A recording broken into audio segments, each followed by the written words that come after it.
Okay. I'm going to call this meeting of the Facilities Committee to order. Could we have a roll call, please?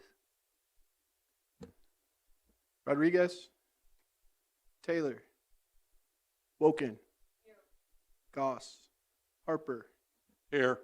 Humphrey, Lockshin, Here. Chair Summers. Present. Okay, we have a quorum. Can I have a motion to approve the agenda and addenda? Thank you very much. Again, let's have a roll call, please. Oh, I'm sorry. Yeah. All right. Approval of the minutes, which we will need to approve. Can I have a motion?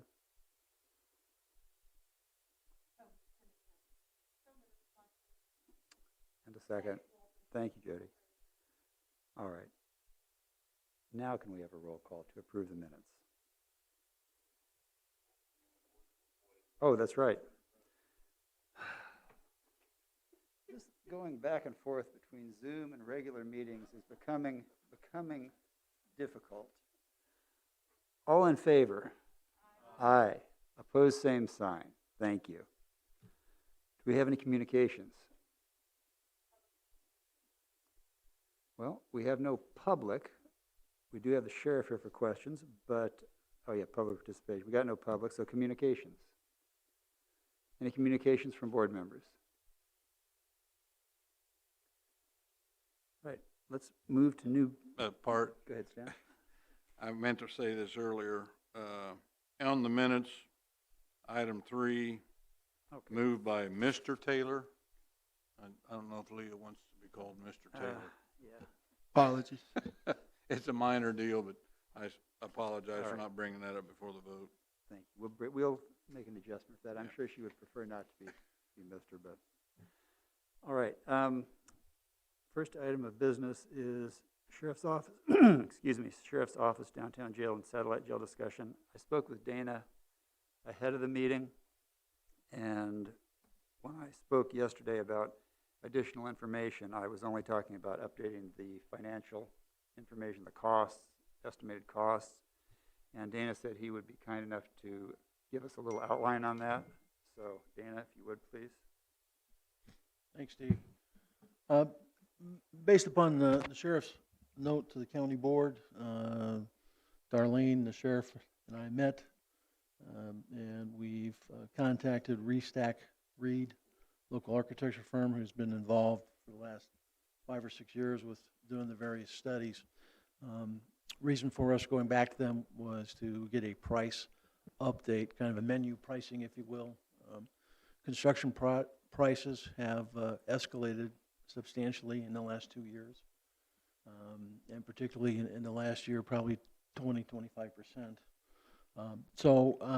For a minimal investment, they've agreed to take a look at that and provide us with updates, and we should have that in our hands here pretty soon.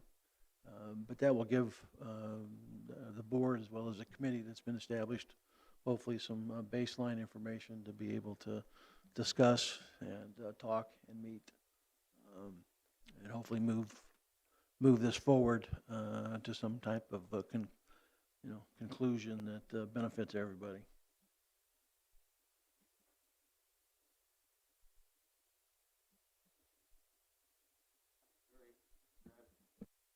I was very gratified last night that the board unanimously agreed to form the special committee.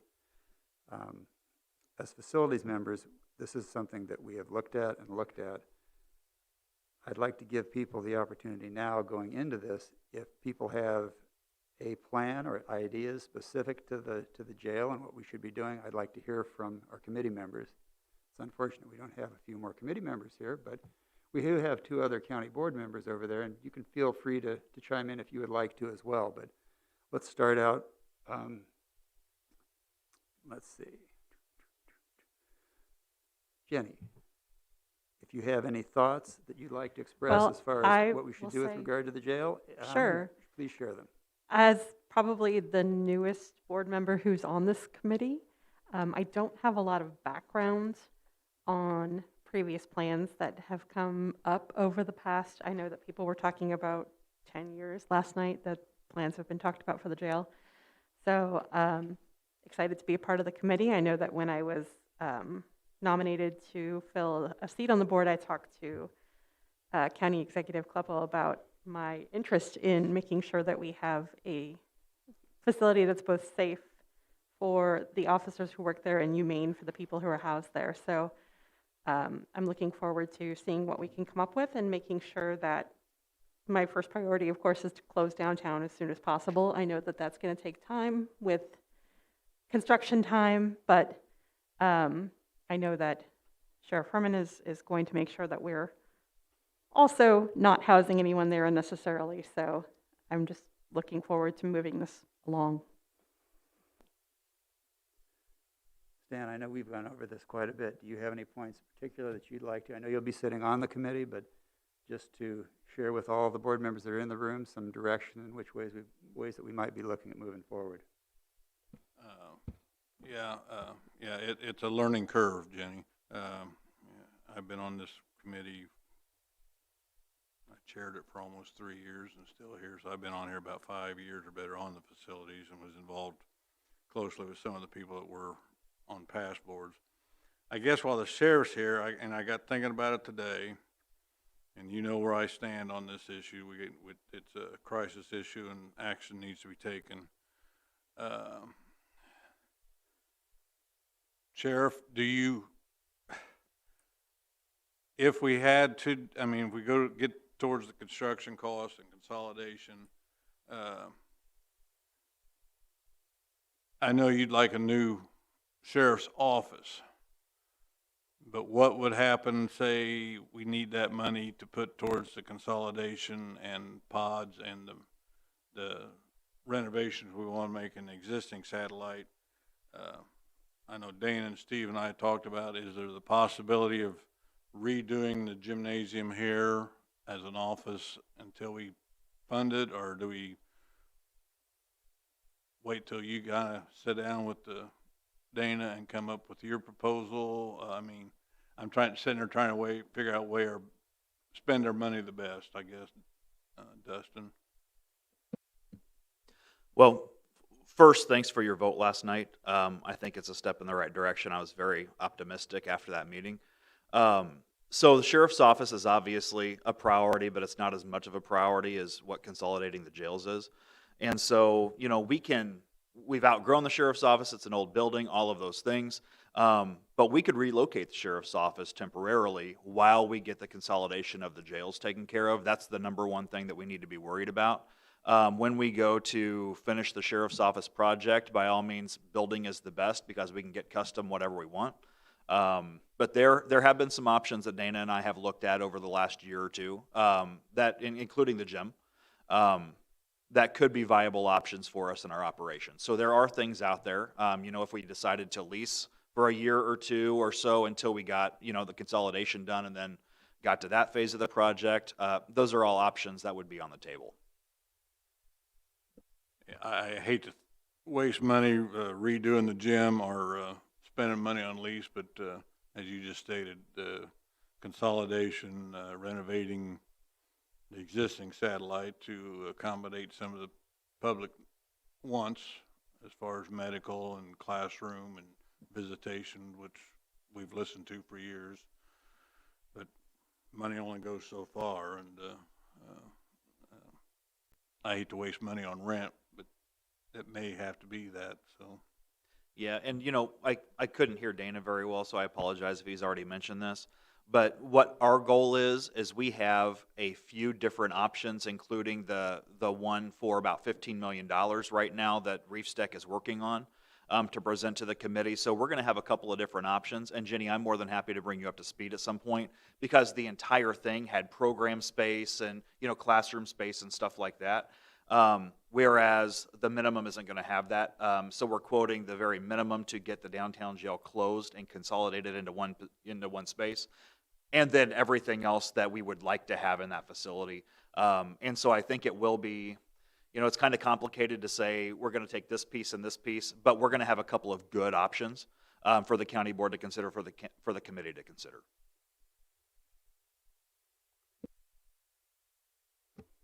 Yep. Jody, any thoughts you'd like to share, ideas? No, obviously, I've been on this committee now for 2.5 years, and it was one of the first things that we started talking about. I felt like we were making some ground on this whole project, and then, of course, COVID hit. But I also think a big stalling thing was the price.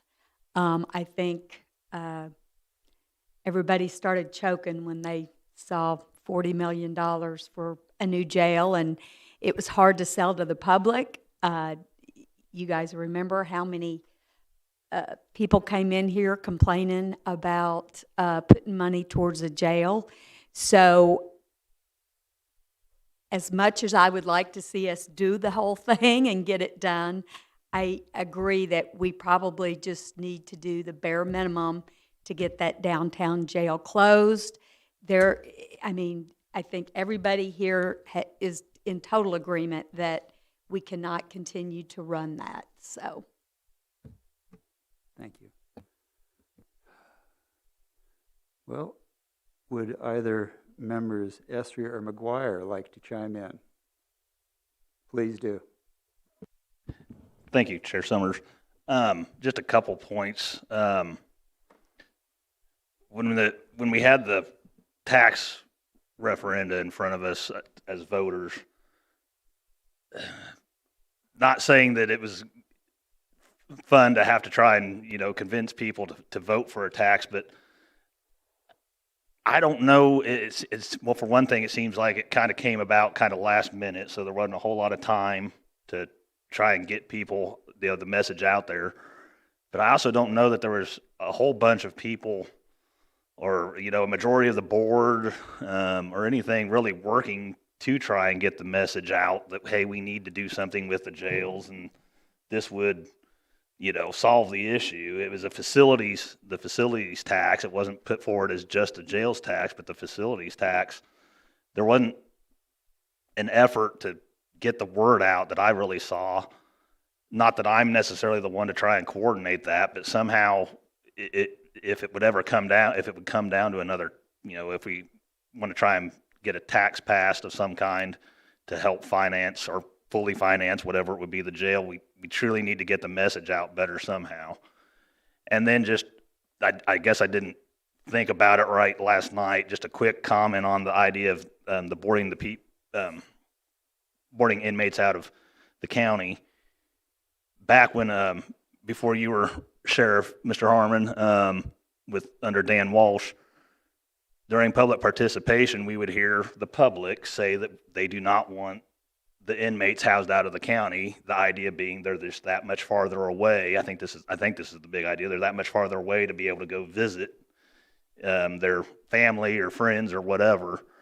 So, not saying that what we did last night was wrong, because I think it was right in this situation, but just, I guess, putting it out there that we have heard, I say we, the county board, not necessarily every county board member in this room has heard during public participation that the public, I've never heard anybody say no, housing out of county is the ideal way. If anything, we were hearing that we do not want the inmates housed out of the county. So, I would agree with that in the long term. I mean, however many years it would take if we can do something to add on to the satellite jail, we may have to house inmates out of the county. I understand that, but the long term, I would hope that we would not have to do that. Thanks. Steve, can I respond to that real quick? Yes, certainly. I would agree 100%, and it's actually more complicated for us as jail staff as well. But I think we have two options at this point, and the county board realized we have two options last night. But we have two options at this point. One is continuing to house out of county long term, and one is housing out of county long enough to get consolidation and then get them in the same building. I do not believe that bringing them back to the downtown jail is a viable option. Is it possible? I think it may be here in a couple of months, but that's not my recommendation. I think we have one of two things, and we might as well invest in our own infrastructure. Jim, did you have anything you wanted to add? Oops. Sure, thank you. I'm glad to hear that moving forward with a plan and have some idea. Obviously, we've had the plans for the jail to expand for some time has been noted. I think stepping through the process of the jail and moving it from, to move people out of the downtown jail to the new jail with a pod and then some of the things, and then the sheriff's office eventually. We didn't have the crisis we had when we didn't have the crisis we have now with the shootings and everything else, and we knew that the downtown jail was getting ready to fall in. We didn't have that crisis in the past. I think the public could be more understanding that and would want to see us protect the public more. Now with everything that's going on, I don't think people feel like there's a lot of need to have a jail, and so they're not really worried about going to jail. They don't think there's any space. So I think that crisis is very important. So as we step through this, the cost now at $15 million, and I hope we don't do what we've done with the last two jails, with the satellite or the downtown jail, is not be prepared to add on and to have this facility grow and the way it should and convert, that we're prepared to have a jail that really fits the need to be more secure for the people that are there as staff or people that are living there or staying there, and having the families be able to come and be part of that. I think it does a lot for them re-entering into the community. I know that could take time, and we need a plan. Obviously, you're starting with the plan. The next thing is the money. I see people asked last night about ARPA funds.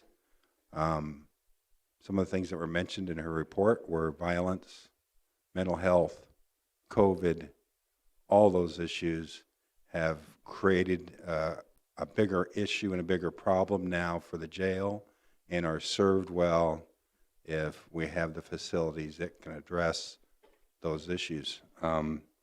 So as we step through this, we've got this funding already, and then the next step, the next chunk of ARPA, and then eventually, if they can get a infrastructure bill done, the money is there, or bonds. But we also have to, I think we need to work with the circuit clerk's office and the court also to upgrade their technology. I don't think they're well served there either, but thinking through all those things that we need to try to accomplish. Thank you. Thank you, Jim. It's my intention to try and make sure that the entire committee is engaged going into the work that the special committee is going to be engaged in, is going to be taking part in. So I'll be reaching out to Jim, Jordan, Emily, and Leah to hear what their thoughts are, so that going into this, Stan and I will have an idea what the committee is interested in moving forward in terms of direction. I have to say for myself, the work that we've done on the jail has been, the work in talking about how to address this issue has to be the most frustrating part of any work I've done on the county board. The messaging went awry early. We had plans that involved the potential to spending $47 million, but the committee had no plan. We did not have a plan in terms of space, in terms of how much money we were interested in spending, and the idea that we're building a new jail. Because we're not building a new jail. We're going to make modifications to an existing facility so we can close an aging, dilapidated facility. And there's a great deal of difference between that and between somebody saying you're going to build a $47 million new jail.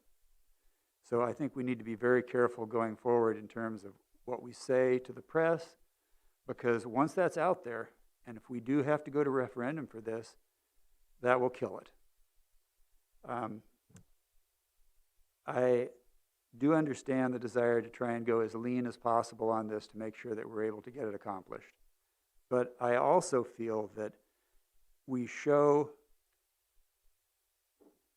the degree of respect and service proportionally to the facilities that we provide our county employees that do those jobs. And some of the pieces that we may be leaving out or are considering leaving out, I think are of actually vital importance to have a facility that performs well for both inmates and for our staff. So completely removing additional medical facilities or classroom space, I think if we do go to referendum, those would be actually points that may get us votes as opposed to costing us votes. So going into this, I know Stan and I had some specific ideas going in, and COVID unfortunately derailed that. But we're starting with a clean slate now, and I think we have an opportunity to move forward with a plan that can provide what we need in terms of safety for our officers and inmates, and also a humane environment by closing the downtown jail, which definitely is not in that category.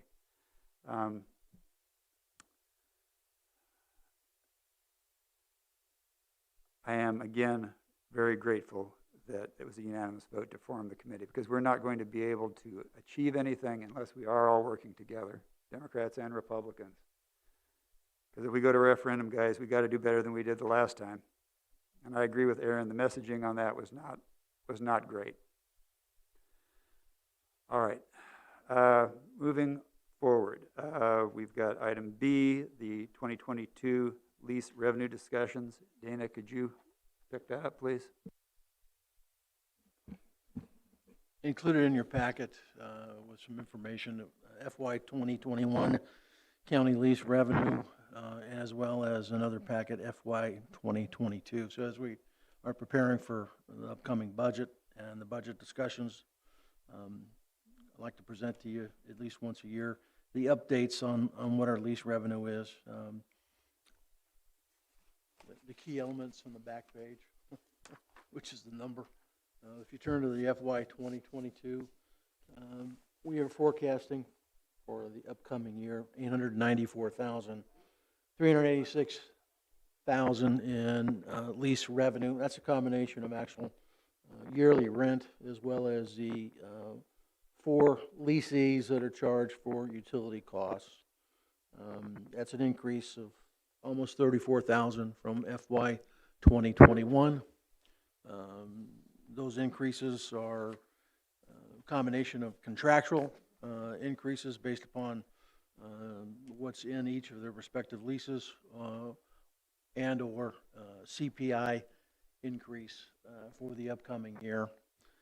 We've rewritten several of our contracts this past year as they were due, and we've got a couple upcoming that will end at the end of this year and another one the following year that we'll be working on. So all in all, we've got about 10 leases that we deal with on an annual basis. They're listed there for you. One that's been in on the news lately is the Humane Society, which is basically a land lease. We've got a few acres of property there, approximately 2, that long-term land lease for $7,000. They've built the facility. They've invested in it, so the rental for the land has been fairly inexpensive. They also help our animal control folks by taking some of the animals that come in that they believe can be adopted. So it's very helpful. I've not had a discussion lately with Humane Society. I think Darlene may have, but I know that they've purchased another property. They're in the process of remodeling. They are fully funded, so they are moving forward. It'll probably be a year to a year and a half before they actually move out, is my understanding from talking from some of the folks involved with their organization. So we'll kind of keep an eye on that and see what we can do and where we can go with the property once they give us notice that they're leaving. Darlene, you want to say anything about that, or? Well, I think the issues for us are going to be, we do have a long-term lease with them. And so if they move their operations out of the building, the question is what would happen to the building? And they potentially could lease it to someone else. We'd have to agree to that, whoever the new tenant is. They potentially could sell the building. But we have the land, so it will probably involve some negotiations with that as well. So potentially the county could buy the building or lease the building itself to do other things, whatever. So there is some interest in potentially moving our animal control facility there because we are in a small space that currently has not been heated. I mean, well, it's heated, I'm sorry. It's not air conditioned, which you can imagine on today what it's like. We have to open all the doors and windows, and it's not a very nice, yeah. So there's just options of what, but I think it's good to be proactive about it and think about it, not wait until they've decided we're moving out this week. We have about a year and a half to think about it. From a deferred maintenance aspect and what's on our plans, we were going to start investing the next year in animal control. So we'll probably delay that, do a few things that will help them immediately, but nothing big until we have a greater knowledge of a direction that Humane Society is going and what that means or entails for the county's program. So.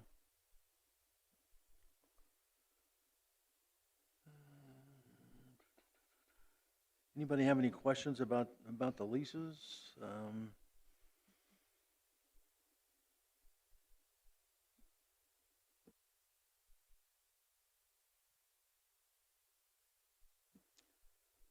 Yes, I do have one question, Dana. Yep. I was struck by the discrepancy between cost per square foot for mental health board and for regional planning.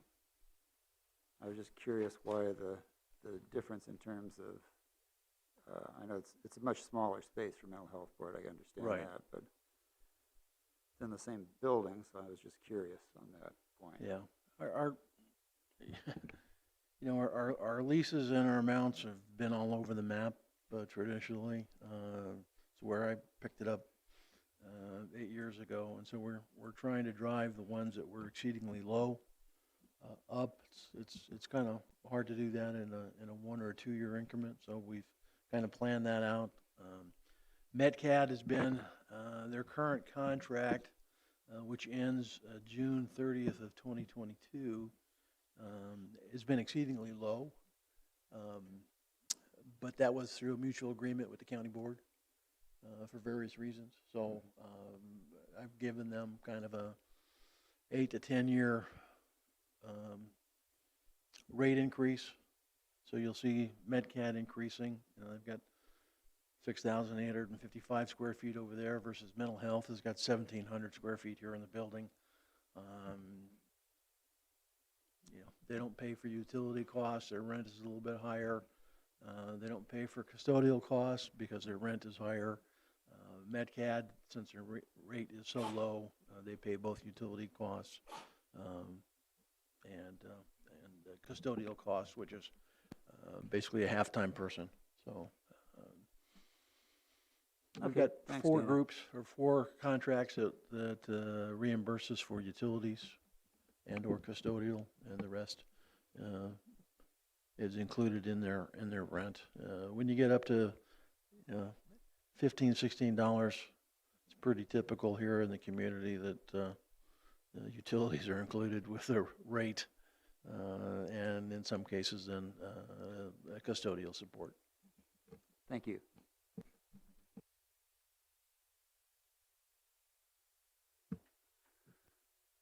All right, do we have any other business? Dana, go ahead. I wanted to make you aware, I think we talked about it last time, we had a bid opening on July 9th. It was ITB 2021-007, which is roof replacement here at Brookins, Pod 300 and Pod 400, as well as the asphalt shingle replacement for the salt dome and the brine shed, which highway controls. All 4 of those roofs were damaged back a year ago with the hail. We bid those out. The bids came in relatively high from our perspective, but yet most of the bidders were kind of grouped around each other. The 2 roofs here at Brookins, which are good size, the low was $848,000. The high was just over $1 million. Our partners, in terms of our architectural contract with Bailey Edwards, estimated the cost to be somewhere around $750,000. Unfortunately, the Cincinnati insurance adjuster had it priced out at somewhere around $600,000. So we've got about a $250,000 problem that we're trying to deal with Cincinnati insurance. And then we've got about a $100,000 issue over same issue at the salt dome. We have the adjuster who was here initially coming into town next week. He's got an engineer coming with him. We're having our local Cincinnati insurance folks there, as well as our architecture partner, Bailey Edwards, for this. And having a meeting both here. We'll walk both roofs here at Brookins. And we think that they've just miscalculated on some things. At least that is our sincere hope. We've provided them with some documentation that our architectural partners put together. We provided them with the bid information, much more than just price, but the actual calculations used by the low bidders, so they could see the square footage that they utilized to estimate their material costs. So we're hoping for a good outcome, but we don't know yet until we get past Tuesday. If it's a good outcome, then hopefully the folks will readjust their numbers. If not, we'll have to make a decision. Do we want to wait until the winter and rebid this? And hopefully, construction costs are a little bit less then. Or do we do something else? So we'll have a little more information that we'll be able to share at the September meeting. And we'll start next Tuesday and go from there. So, but I did want to make you aware that that's out there. If somebody had an issue or a question and haven't seen a contract go by or any discussion about it, that's kind of what's happening with that. The rest of our projects seem to be well in line in terms of repair and insurance adjustment dollars. So those dollars do not take into account, obviously, our engineers and our architecture fees, but they do cover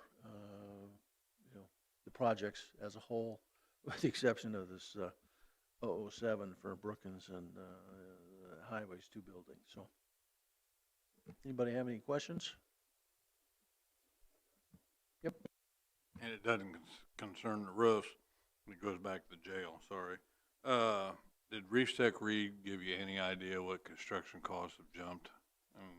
Everything, supplies, everything have jumped. They have not yet, but I will get that probably by the end of the week. Okay. So they've been diligently working on it and talking with the construction firm that they've used in the past that will help. It's material costs. Wages have not gone up substantially in the last year, but material costs have just gone out of sight. For a 3/4 inch 4x8, grade 1 piece of plywood, you used to be able to get it for about $22 to $24, and it's $80 some odd at Menards. It's just everything. The polyiso boards for insulation on your roof, if you can find it and get it ordered, it's gone up 3 or 4 times.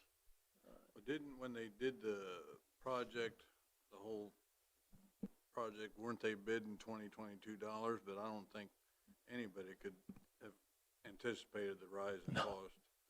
I mean, it's No, it's just- ridiculous. I mean, Yeah, and there's just shortages of everything. I mean, you talk to any contractor, they can't find anything. and I've had a lot of people try to explain why they think the dollars have gone up so much. You know, some of them blame the Suez Canal and the backlog, and all this is on ships someplace. I mean, that's certainly possible. They're still they're still taking timber down and milling it here in the country. So I've got nothing. I know very firsthand about the computer chip and computer boards. We've got 2 vehicles that have been ordered from Ford for 6 months at least, and we just got information that they were actually built on the 9th of this week, and they're being drop shipped to Knapheide for utility bodies. But it's just amazing that they can't produce them because they got backlog of computer parts. So, yeah. It's everywhere. I just priced fertilizer for the farm. It's 67% higher than it was a year ago. It's just ridiculous.